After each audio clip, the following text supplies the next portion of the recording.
वैद्य जी, बुजुर्ग ऐसे क्यों कहते थे कि चिंता चिता समान होती है? बिल्कुल, चिंता चिता समान है, क्योंकि जिसको फिक्र लग गई, चिंता लग गई, तो वो तो खोखला होने लगेगा।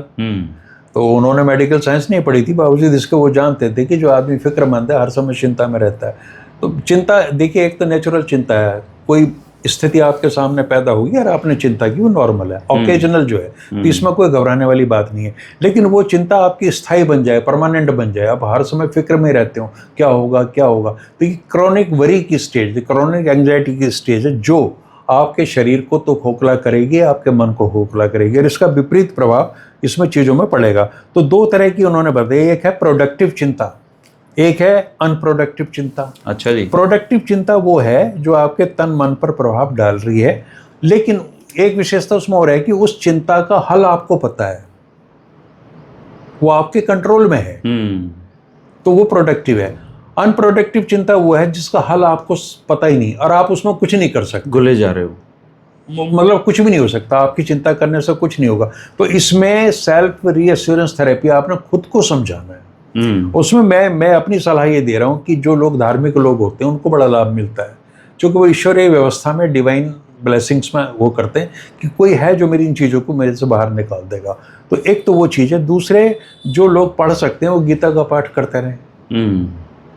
तो ये दो चीज़ें ऐसी हैं जो बड़ी फ़ायदेमंद हैं। और चिंता जो लोग लगातार करते हैं, एक तो उनकी इम्यून सिस्टम जो है कमज़ोर हो जाता है, प्रतिरक्षा प्रणाली जो है वो रोगों से लड़ने की वो कम हो जाएगी, और वो छोटे मोटे इन्फेक्शन उनको बार बार होते रहेंगे। नंबर 2, उनके हार्ट और वेसल्स पे असर पड़ता है।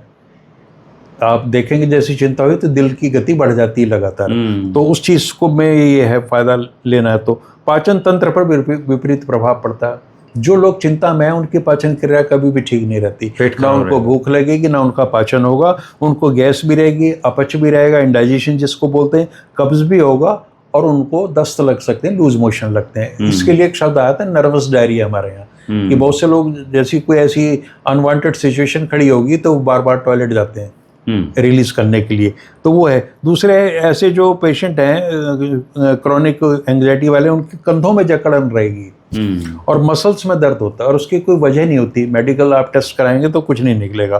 तो इसका सबसे बढ़िया तरीका ये, एक तो लिस्टिंग कर लें कि आपको किन किन चीज़ों को लेकर चिंता है, फिर उसे एनालाइज कर लें कि इस चिंता का मेरे पास हल है, अब नहीं है तो निकल आएगा 10-5 दिन में, और कुछ ऐसी हैं जिनका कोई हल नहीं है, तो उनको एक तो वो कर लें, और अपनी जीवन शैली में सुधार करें, व्यायाम करें, योगासन करें, ध्यान करें, गीता पढ़ें, ब्रीदिंग एक्सरसाइज करें, लंबे सांस लें, ठीक है, और पर्याप्त नींद लेनी चाहिए ऐसे लोगों को, और उसमें व्यायाम मदद करेगा। संतुलित आहार लें, बिल्कुल खाना पीना, एकाकीपन से दूर रहें, लोनलीनेस जो है उससे, कोई ना कोई आपके सामाजिक मित्र होने चाहिए, परिवार के लोगों से बात करो, मित्रों से बात करो, ये बहुत ज़रूरी है। और एक इसमें एक बड़ा अद्भुत सा इलाज है कि जब आप चिंता में हो तो आप चिल्लाओ। हाँ, चिल्लाना अपने आप में एक इसकी रेमेडी है। अच्छा जी। और अपनी चिंताओं के बारे में अगर आप बात कर सकते हैं तो अपने विश्वसनीय भरोसेमंद लोगों से बातचीत करो।